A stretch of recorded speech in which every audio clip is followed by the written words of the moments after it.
una carrera para impedir que algo caiga del cielo. Su trayectoria la haría chocar con la Tierra. La NASA no podía controlarla. Un doctor con determinación y una peste molestosa. Este hombre lideró uno de los inventos más comunes de la historia. Y un dirigible fantasma que desaparece del mapa. Los pilotos desaparecieron como si nada. Estos son los misterios en el museo. Misterios en el museo. Al norte de Alemania se encuentra una de las instituciones de aprendizaje más importantes del mundo. La Universidad de Rostock, fundada en 1419. Y ubicada en uno de sus prestigiosos campus, se encuentra una instalación dedicada al estudio de las ciencias naturales. La colección zoológica de la Universidad de Rostock. Colección zoológica de la Universidad de Rostock, Alemania. En exhibición hay mariposas tropicales, esponjas del mar Báltico y una colección de murciélagos embalsamados, nativos de Alemania. Pero hay un espécimen que se destaca por tener una característica claramente hecha por el hombre. El ave mide cerca de 93 centímetros de alto, tiene patas largas y delgadas, alas amplias y un pico anaranjado y brillante. El espécimen es inusual porque tiene una lanza de madera atascada en el cuello. Este extraño pájaro fue la clave para resolver uno de los misterios más desconcertantes del mundo. Esta cigüeña terminó por cambiar la historia de la ciencia.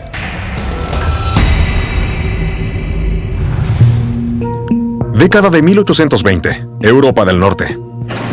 Era una época de grandes descubrimientos científicos. Hubo importantes avances en los campos de la química, la astronomía y la geología.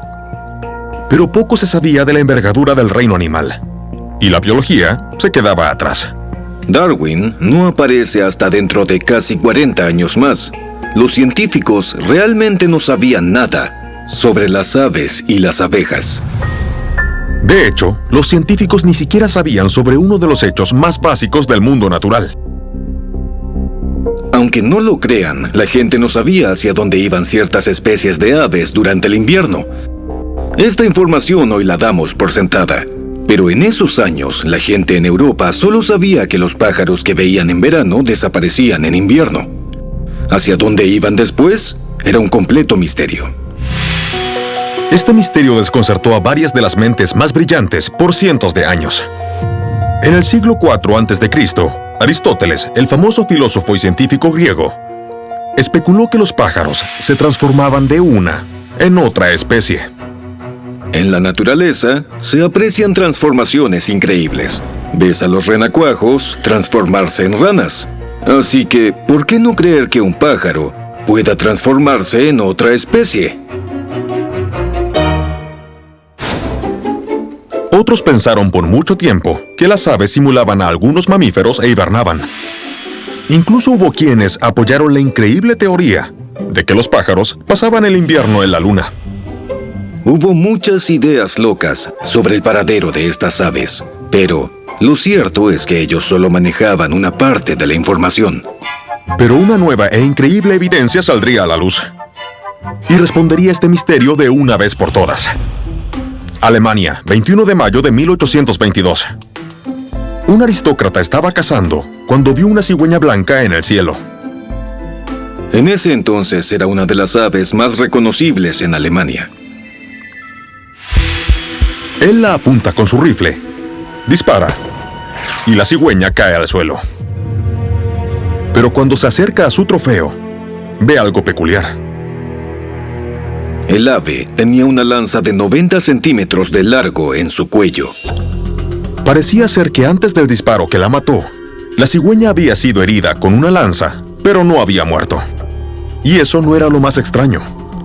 El arma no se parecía a ninguna que hubiera en Alemania. Se veía muy diferente a cualquier tipo de flecha o lanza que usaban los europeos en esa época. La cigüeña y la lanza son enviadas al profesor Heinrich Gustav Flurka, uno de los científicos más respetados en Alemania.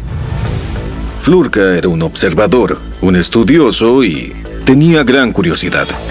Así que quedó fascinado con el espécimen que le habían enviado. ¿De dónde provenían el pájaro y la lanza? Flurka comparte el descubrimiento con sus colegas en la universidad. Flurka decidió enseñar el espécimen a algunos científicos, muchos de los cuales tenían experiencia en diversos campos. Y uno de ellos hizo una observación extraordinaria. Uno de los colegas científicos reconoció la lanza y se la atribuyó a un pueblo en el África subsahariana, a más de 3.200 kilómetros de distancia. Flurka estaba asombrado. Él concluye que la cigüeña debió ser atacada por la lanza en África, antes de que volara hasta Alemania. Este viaje le debió tomar al menos 2 meses. El científico había resuelto el misterio. El ave pasaba los inviernos en un clima cálido. Debió ser un verdadero momento de inspiración para Flurka. El científico especula que si esta cigüeña blanca migraba hacia el sur, posiblemente otras aves hacían lo mismo. En la historia de la ornitología, este es uno de los descubrimientos más grandes que se han hecho. A fines de la década de 1820, Flurka publica lo que descubrió en una revista científica, dándole a su universidad prestigio y fama. Hoy, el pájaro que ayudó a desarrollar la teoría de la migración se exhibe en la colección zoológica de la Universidad de Rostock. Es un recordatorio del increíble descubrimiento que resolvió uno de los misterios más desconcertantes de la naturaleza.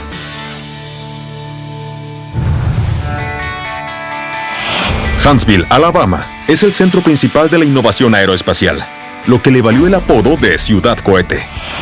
Y para celebrar sus logros, se encuentra el Centro Espacial y de Cohetes de Estados Unidos. Centro Espacial y de Cohetes Huntsville.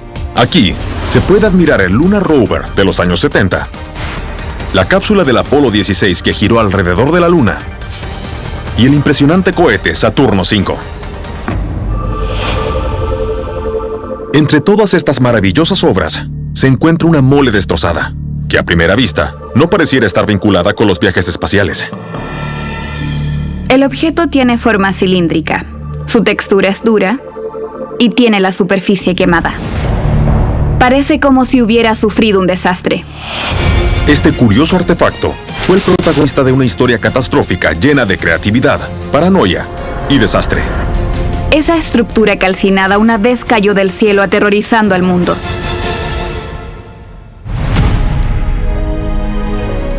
...1974... Solo 5 años después de que el hombre aterrizara en la Luna, la NASA, la Agencia Espacial de Estados Unidos, se enfrenta a una gran reducción presupuestaria. En esos años no había mucho interés por explorar el espacio. La gente decía, dejen de gastar mi dinero. La NASA no tenía la aprobación del público. La agencia es obligada a retirar a su equipo de uno de sus más grandes proyectos. Skylab, la estación espacial que lleva girando alrededor de la Tierra por menos de un año. Skylab era una estructura de 84 toneladas del tamaño de una casa de 3 niveles, que daba vueltas alrededor de la Tierra a casi 28.000 kilómetros por hora. Pero no había dinero para enviar un equipo al espacio. La NASA deja esta enorme estación espacial en órbita, con la esperanza de conseguir el dinero para poder enviar una nave con tripulantes. Pero en el año 1977 ocurre algo perturbador. Un repentino aumento de la radiación solar calienta la atmósfera de la Tierra, haciendo que ésta se expanda alrededor de la estación espacial. El aumento de la resistencia aérea empieza a cambiar lentamente la órbita de Skylab. La estructura de 84 toneladas desciende, y nadie puede hacer nada para detenerla. Su trayectoria la haría chocar con la Tierra. La NASA no podía controlarla. Los medios generan histeria a nivel mundial.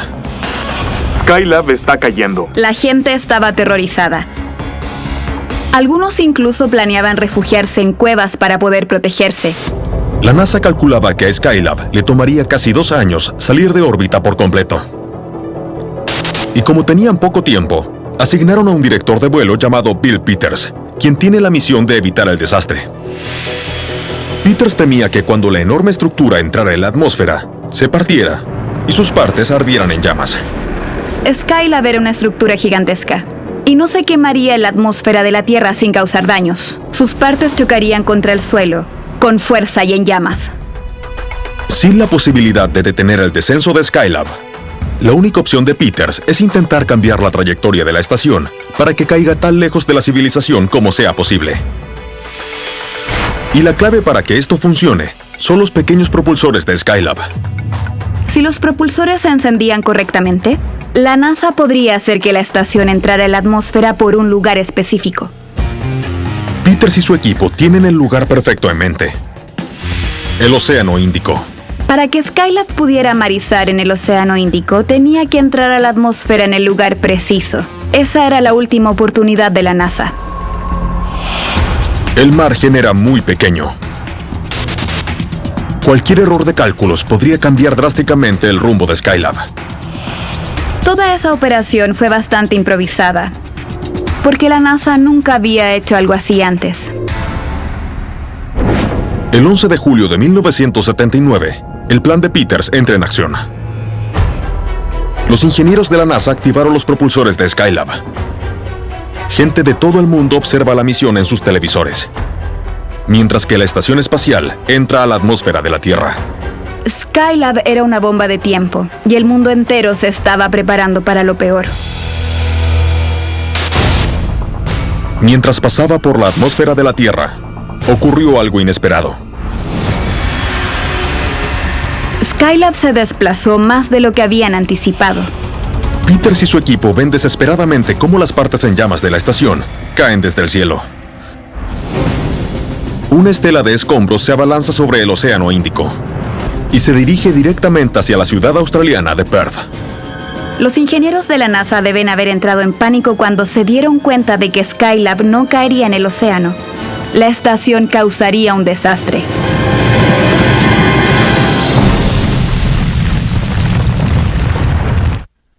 Misterios en el museo. Es el año 1979, en Houston. La NASA estaba en crisis.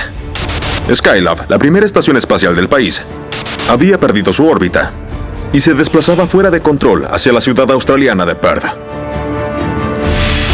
¿Dónde caería este gigantesco trozo de chatarra espacial? Los ingenieros de la NASA ven desesperados cómo Skylab se abalanza sobre Perth. Y de pronto, justo cuando el desastre parecía ser inminente, los escombros sobrepasan la ciudad y terminan por estrellarse en una zona alejada del outback australiano. Afortunadamente no hay ningún herido producto de esta peligrosa maniobra. La NASA evitó un gran desastre. Y el gobierno australiano ayuda con la limpieza de la zona a cambio de poco dinero. Ya que los escombros se esparcieron en un lugar tan alejado en Australia, el país multó a la NASA por $400 por ensuciar. El Centro Espacial y de Cohetes estadounidense en Huntsville, Alabama, eventualmente recibe vestigios de uno de los tanques de oxígeno quemados de Skylab. Y hoy nos recuerda un episodio espacial que hizo entrar en pánico al mundo entero.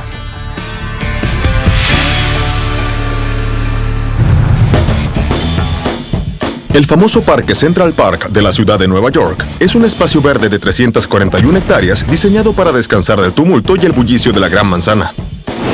Y justo afuera de este oasis urbano se encuentra el museo más antiguo de la ciudad, la Sociedad Histórica de Nueva York. Sociedad Histórica de Nueva York. En exhibición se encuentra una lámpara Tiffany del año 1906, un barril con agua de la inauguración del canal de Erie en 1825 y una máscara mortuoria del exalcalde Aaron Burr. Entre estos valiosos objetos se encuentra un artefacto vinculado a una de las instituciones más prestigiosas de Nueva York. El objeto está hecho de una mezcla de metales. Mide cerca de 18 centímetros. En el extremo está dentado y unido a su cadena en el otro extremo hay una etiqueta que tiene decoraciones. Esta llave está relacionada con una amarga pelea que arruinó a dos de los personajes más famosos de la ciudad. Esta es la historia de la rivalidad durante la Edad Dorada de dos de las familias más icónicas de Nueva York. ¿Cómo una terrible disputa da lugar a un lujoso y emblemático edificio? Año 1890, Manhattan. William Waldorf Astor es miembro de una de las familias más prominentes de Nueva York, los Astor. Los Astor eran muy adinerados y aparecían continuamente en la prensa. Ellos eran parte de la alta sociedad estadounidense. Desde su lujosa mansión en la Quinta Avenida, William controlaba el imperio de bienes raíces avaluado en $200 millones. A este magnate le importaban dos cosas: el dinero y el estatus. Él organizaba fiestas lujosas para mantener su lugar en la cima de la élite de la ciudad.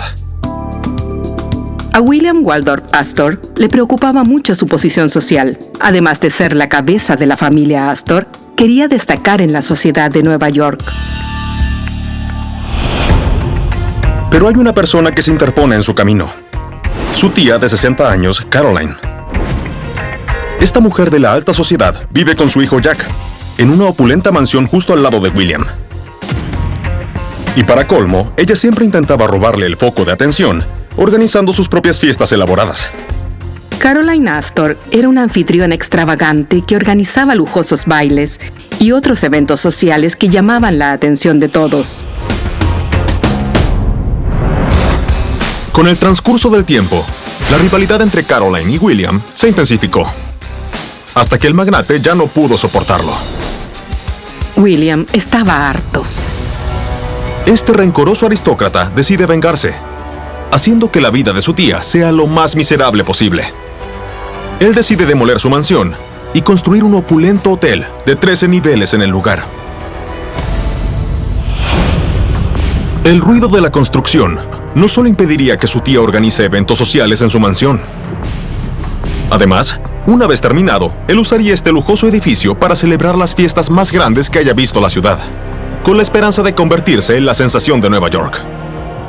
William buscaba construir uno de los hoteles más lujosos y extravagantes de Nueva York y demostrar su poder ante Caroline al imponerse con esta enorme edificación. La construcción comienza en 1891. El proyecto reúne hordas de obreros pobres, además de polvo y ruido en la zona, justo como lo había planeado. Era una enorme molestia para su tía. Ella estaba indignada con él. 2 años más tarde, la costosa propiedad de William abre al público con bombos y platillos. Él lo llamó el Hotel Waldorf. El lugar se vuelve de moda muy rápido. La gente quería ser vista en el hotel y pasar la noche ahí. Parecía ser que William había destronado a su tía. El éxito de Waldorf lo catapulta directamente hasta la cima de la alta sociedad neoyorquina. Pero su malintencionada tía se rehúsa a ser superada. Y pronto comienza a idear su propio plan, que dejará una marca imborrable en la ciudad. 1890, Manhattan. Una amarga disputa ha surgido entre los integrantes de la prominente familia Astor de Nueva York. William Astor construyó la enorme torre del Hotel Waldorf, con la intención de arruinar los eventos sociales de su tía Caroline, quien vivía al lado. Su celosa tía comenzó a idear la manera de vengarse de su némesis. ¿Cómo va a terminar esta disputa familiar? El Hotel Waldorf resulta ser un éxito, y Caroline Astor pone en marcha su venganza. Ella demolerá su mansión y levantará su propio hotel justo al lado del de su sobrino. Pero sin experiencia en los negocios o en construcción, ella necesita ayuda. Así que recurre a su hijo Jack, un astuto empresario. Jack tiene el control absoluto del proyecto y comienza a pensar en un ambicioso diseño para el nuevo hotel. Él contrata al mismo arquitecto que construyó el Hotel Waldorf, pero le instruye pensar en grande para que este sea mejor que su competencia. La idea era crear un concepto aún más extravagante y más lujoso que el Hotel Waldorf. 2 años más tarde, la construcción termina, y el nuevo y enorme hotel llamado El Astoria sobrepasa a su vecino, justo como Jack y Caroline lo habían planeado. El hotel tenía 18 niveles, a diferencia de los 13 del Hotel Waldorf. La construcción de William se veía diminuta. Justo antes de la inauguración, Jack revela que tiene planes aún más ambiciosos. En lugar de competir entre ellos, él le propone a su madre y a su primo unir los hoteles para maximizar las ganancias. Él pensaba que, si unían fuerzas, ambos podrían crear un negocio mucho más exitoso. William y Caroline se dan cuenta de que lo que más les importa, aparte de organizar fiestas, es el dinero. Así que deciden dejar atrás su disputa. Y los adversarios unen los dos hoteles bajo un único nombre. Ellos deciden que su nuevo hotel se llamará el Waldorf Astoria. Cuando se inaugura este nuevo hotel en 1897, es aclamado como uno de los hoteles más grandes y prestigiosos del mundo. El lugar redefine la hospitalidad al ofrecer por primera vez comodidades como servicio a la habitación, electricidad, teléfonos y baños privados. Se volvió una referencia en cuanto a lujos. El Waldorf Astoria prospera hasta el año 1929, cuando es demolido para construir el Empire State. Pero pronto abre un nuevo Waldorf Astoria en Park Avenue, lugar donde se encuentra actualmente. En la Sociedad Histórica de Nueva York se exhibe una llave original del hotel. Y recuerda la historia de una disputa familiar que creó un imperio. Dodge City, Kansas. En el siglo XIX, este puesto de avanzada fronterizo era famoso por estar lleno de corrales y de comerciantes de ganado, lo que le valió el nombre de la capital vaquera del mundo. Actualmente, este patrimonio es conservado en el Museo Boot Hill. Museo Boot Hill, Dodge City, Kansas. En exhibición se encuentran armas que le pertenecían a forajidos, puntas de flecha de los nativos de la década de 1860 y una reconstrucción de Dodge City como se veía en el año 1876. Pero hay objetos que parecieran no tener nada que ver con el lejano oeste. Miden 20 centímetros de alto y 8 de diámetro. Están hechas de vidrio y con el tiempo su apariencia se ha opacado.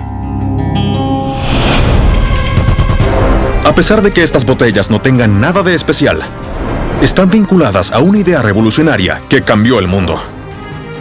Durante el apogeo del lejano oeste, un médico lideró uno de los inventos más comunes de la historia. Verano de 1899. Una enfermedad mortal afecta a Estados Unidos: la tuberculosis. En ese entonces, la tuberculosis era responsable de más de 150,000 muertes. Esta enfermedad fatal se propaga a través del contacto con la mosca doméstica. El insecto consumía heces animales que tenían esta bacteria mortal. Y cuando se posaba en las personas o en su comida, la bacteria se propagaba. Uno de los estados que estaba bajo esta amenaza era Kansas, que se había convertido en un foco de cultivo de este molesto portador de enfermedades. En esa época, Kansas sufría de una sobrepoblación de moscas. Las calles eran repugnantes, no había sistema de alcantarillado y las enfermedades eran causadas por los desechos. Pero había un hombre dispuesto a terminar con el contagio. Un médico de Dodge City llamado Samuel Crombine. El Dr. Crombine era un hombre del este. Vino a esta zona del país como médico. Él tomaba decisiones y mezclaba medicamentos. Desde el comienzo fue un hombre con vocación. Este médico creía que la clave para detener la propagación de esta enfermedad era alejando a las moscas de las casas y también de su comida. Así que creó una serie de panfletos para enseñarle a la gente cómo hacerlo. Él le llama el boletín de las moscas. Crombine le pide a la gente que cierre sus ventanas y traten de tener mejor higiene, y que almacenen su comida en gabinetes o en contenedores.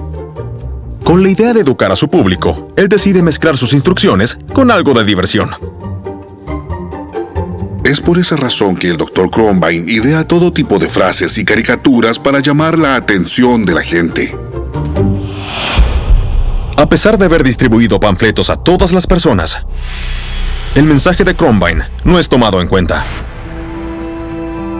Bajo el calor asfixiante del oeste, nadie presta atención.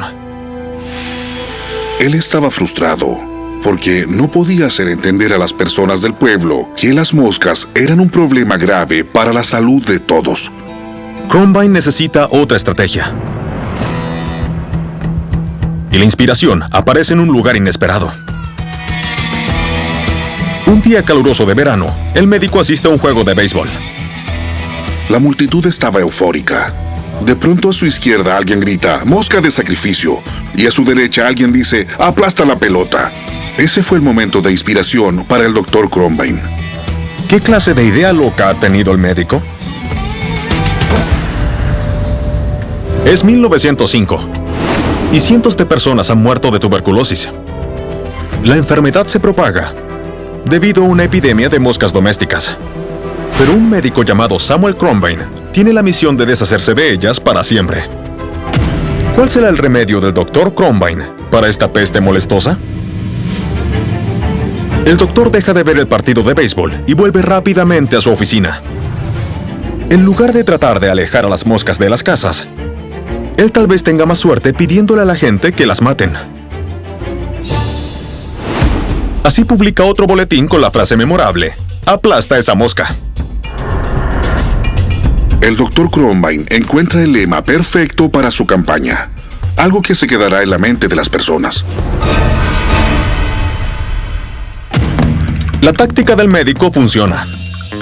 El público cree que matar moscas es mucho más atractivo que simplemente impedirles la entrada. Debido al éxito de la idea, uno de sus lectores, el explorador Frank Rose, lleva la recomendación del médico un paso más allá. El líder de los exploradores tomó un pequeño trozo de malla y lo unió a una rama. Cuando Crombine ve la invención, se impresiona rápidamente y lo llama el aplastamoscas. El médico hace de estos artilugios la base de su campaña. Los publicita en su boletín y se los entrega a los lugareños. Cuando el público se enteró de los aplastamoscas, todos dijeron: necesitamos uno. Dentro de poco, los aplastamoscas se encuentran en todas las casas del país. Entre los años 1900 y 1916, las muertes por tuberculosis disminuyen en gran medida gracias a la tenacidad del médico. El Dr. Crombine es responsable de salvar innumerables vidas. Gracias a su esfuerzo por eliminar moscas, él dejó este lugar mucho mejor de lo que lo encontró. Hoy, el trabajo de Samuel Crombine es recordado aquí, en el Museo de Boot Hill, en donde sus botellas medicinales son exhibidas con orgullo y rinden tributo a la determinación incansable de este pionero para eliminar este molestoso problema.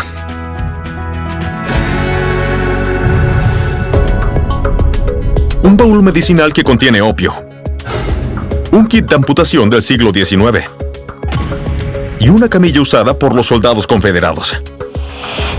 Son algunos de los artefactos que se exhiben en el Museo Nacional de Medicina de la Guerra Civil en Frederick, Maryland. Y entre estas reliquias médicas se encuentra un par de objetos que parecen ser más de casa que de la oficina de un médico. Cada uno mide 30 centímetros de largo y 8 de ancho. Tienen manchas rojas oscuras y de color marrón. Están hechos de una tela delgada y tienen una pequeña decoración roja en la parte superior. Estos calcetines se usaron durante una de las batallas más sangrientas de la Guerra Civil. Pero pocos se dan cuenta de que también son parte de una misión heroica que salvó miles de vidas. La historia que cuentan es realmente impresionante. Demuestra que individuos y objetos comunes y corrientes pueden hacer una gran diferencia. 17 de septiembre de 1862. Es el segundo año de la Guerra Civil. ¡Fuego! Y en los campos de maíz de Maryland, la batalla de Antietam es incontenible. ¡Fuego! Este es uno de los conflictos más sangrientos que ha experimentado el norte hasta ahora. Más de 7,000 hombres de la Unión fueron heridos solo durante el combate de la mañana. Y el cirujano James Dunn está a cargo de vendar a los heridos para que regresen al campo de batalla. Dan era médico del ejército y esa no era su primera batalla. Él ya había visto el sufrimiento. Dan y su equipo han instalado un hospital improvisado en una granja cercana al campo de batalla. Tiene los insumos cruciales como vendas, anestesia y torniquetes. Estos médicos podían realizar una cirugía bajo cualquier circunstancia, sin importar el hecho de que podían morir durante ese procedimiento. Y mientras la batalla crecía, el médico se enfrentaba a un terrible problema. Los soldados heridos se acumulan más rápido de lo que él y su equipo pueden atenderlos. El número de soldados heridos por minuto es impresionante. Ni el gobierno federal ni el ejército anticipan que habría tantos heridos en este conflicto. De hecho, los esfuerzos estaban tan centrados en armar a las tropas que los suministros para tratar a los heridos habían sido ignorados. Y eso provocó que el hospital improvisado de Dan tuviera escasez de suministros médicos. Con miles de soldados esperando ser atendidos, Dan toma medidas desesperadas. Él miró a su alrededor y vio que había muchas hojas de maíz, así que le pide a sus hombres recolectarlas para usarlas como vendas. Pero las hojas de maíz no son un sustituto de las vendas. Y para empeorar las cosas, él no solo se queda sin vendas, sino que también sin anestesia. Ese era un grave problema. Sin estos materiales, su equipo no podrá sanar a los heridos. Y lo más seguro es que pierdan la batalla. No le quedaban suministros y probablemente tampoco esperanzas. El Dr. Dan dependía de un milagro. Pero el médico no sabía que la ayuda estaba por llegar de una fuente inesperada.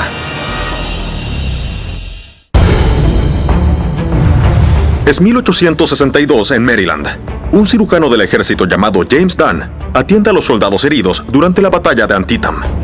Pero el gran número de bajas agota rápidamente el suministro de vendas y anestesia. Así que para salvar a los soldados, el médico necesita un milagro.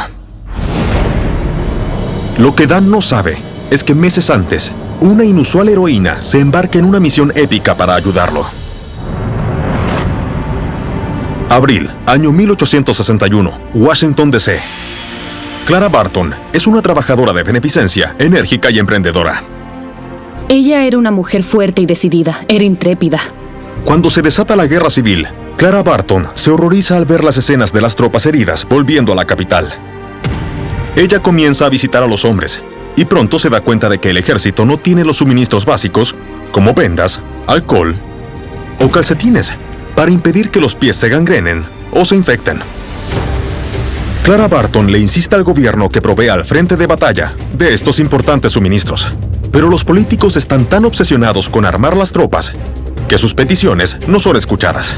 En el gobierno reina el caos. Ellos no quieren invertir dinero ni tampoco recursos en vendas porque deben conseguir muchas otras cosas para la guerra. Clara temía que si nadie hacía nada, la situación se saldría de control rápidamente. Así que cambia su estrategia. En lugar de hablar con el gobierno, ella le da un buen uso a sus conexiones. Clara era muy inteligente, sabía exactamente con quién debía relacionarse para obtener lo que necesitaba. Clara Barton le escribe a su gran red de contactos, persuadiéndolos de donar los suministros que las tropas necesitan. Incluso le escribe a los periódicos y le ruega al público que responda a su llamado. Ella sabía qué hacer para que las cosas resultaran y cómo encontrar la manera de hacerlo. La respuesta a su llamado crece paulatinamente. A los pocos meses, ella obtiene una gran cantidad de vendas, equipamiento médico, comida y ropa. Y durante el mediodía del 17 de septiembre de 1862, justo cuando la situación del Dr. Dan se encontraba en su peor momento, ella entrega personalmente los suministros médicos al frente de batalla en Antietam. Barton le dice al Dr. Dan que en su carreta hay suministros médicos, todo lo que él necesita, vendas, calcetines, vino, medicamentos, lámparas y la lista era extensa. El Dr. Dan creía que Clara Barton era la respuesta a sus plegarias. Le dice a Clara que era un milagro, una señal de Dios, diciendo que la Unión ganaría la guerra. Clara Barton y Dan usan los suministros para atender a los soldados heridos y juntos salvan innumerables vidas. Su repentina aparición en el campo de batalla de Antietam le da a Clara el respeto y la admiración de los soldados de la Unión, y también un apropiado sobrenombre. La apodan el ángel del campo de batalla. Clara Barton, junto a su equipo de ayudantes, siguen con esta misión humanitaria durante el resto de la guerra. En 1881, ella nombra a su organización la Cruz Roja Estadounidense. El legado de Clara Barton es humanitario y de servicio. Todo lo que hizo en su vida fue para ayudar al prójimo y para hacer del mundo un lugar mejor. La Cruz Roja Estadounidense sigue ofreciendo ayuda a quienes lo necesiten a lo largo del mundo. También recaudan dinero y cada año lo distribuyen en suministros médicos. Y estos calcetines sangrientos, que fueron reparados por Clara Barton durante la Guerra Civil, se exhiben en el Museo Nacional de Medicina de la Guerra Civil en Frederick, Maryland. y son un recordatorio de esta mujer altruista y heroica, cuyo legado sigue salvando vidas a lo largo del mundo.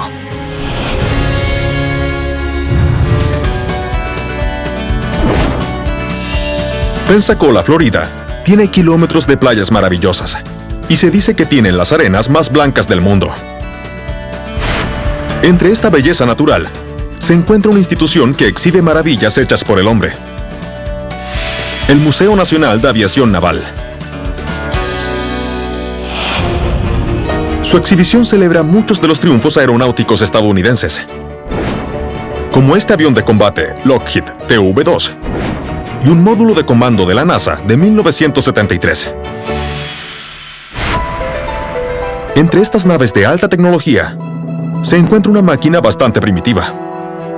Es un objeto rectangular como una caja. Tiene instrumentos, también un volante. Mide casi 7 metros de largo y 2,5 metros de altura.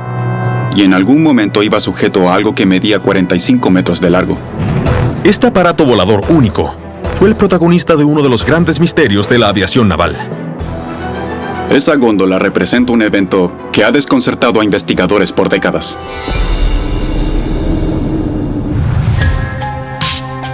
Agosto, año 1942, California. Tras lo ocurrido en Pearl Harbor, la Marina está alerta de otro posible ataque en suelo estadounidense, por lo que monitorean el Océano Pacífico, usando todas las aeronaves disponibles, desde aviones anfibios a bombarderos. Y los oficiales de la Estación Naval Aérea Sunnyvale en San Francisco hacen uso de una máquina voladora que no está asociada normalmente con el ejército.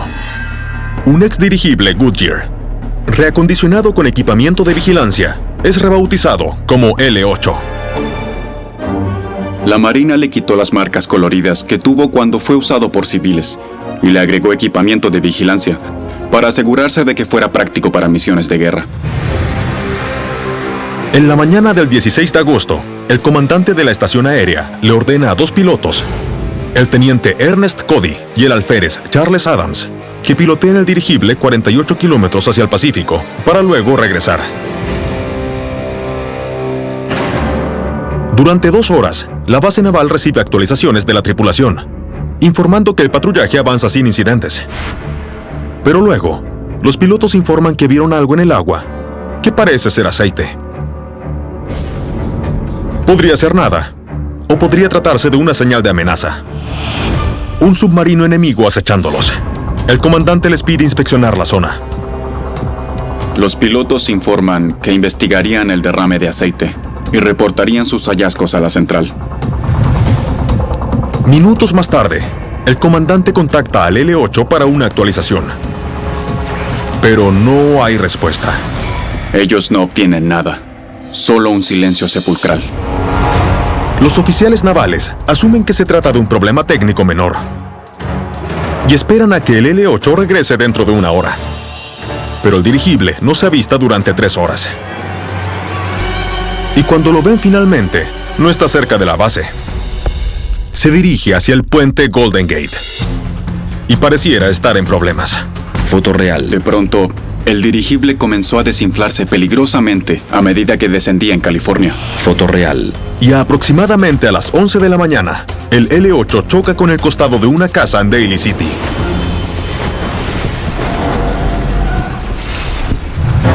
Video real. Los oficiales navales van a la escena para inspeccionar el dirigible desinflado y su góndola, la misma que actualmente se exhibe en el Museo Nacional de Aviación Naval. Video real. Increíblemente, la nave se encuentra intacta, pero cuando los oficiales miran en su interior, ellos se llevan la sorpresa del siglo. La góndola está vacía. Video real. Los pilotos se habían esfumado. ¿Qué pasó con la tripulación del L-8? Es el año 1942. Foto real. Un dirigible naval de vigilancia estadounidense, el L-8, chocó en el norte de California. Video real. Pero cuando las autoridades se acercan a la nave, los pilotos no estaban. La gran pregunta es, ¿qué le ocurrió a la tripulación del llamado dirigible fantasma? La Marina recorre el Océano Pacífico, pero no encuentra rastros de los pilotos desaparecidos. Y mientras los investigadores examinan el L-8, se preguntan por qué cayó el dirigible. El motor, las válvulas y la radio funcionan correctamente. Y tampoco hicieron uso del equipo de emergencia. Los paracaídas seguían ahí dentro, donde debían estar. Ellos no tenían respuestas. A los comandantes navales no les queda más opción que concluir su investigación y declarar el caso como no resuelto.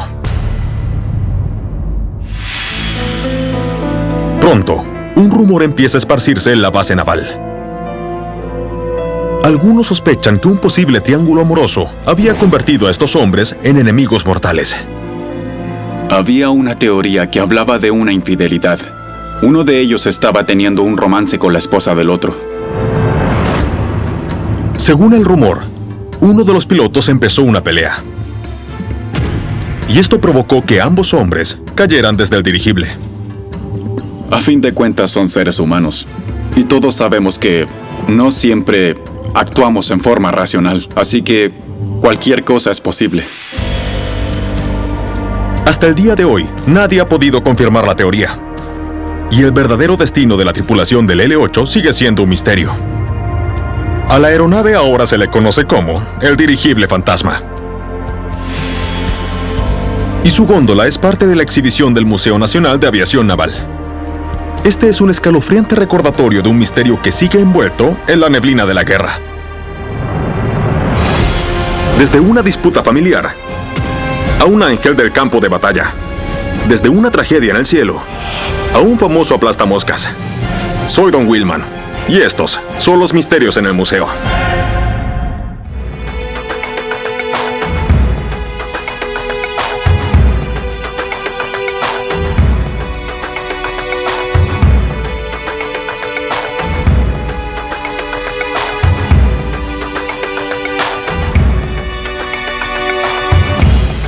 Versión en español, Doblajes Internacionales DINT, Santiago, Chile.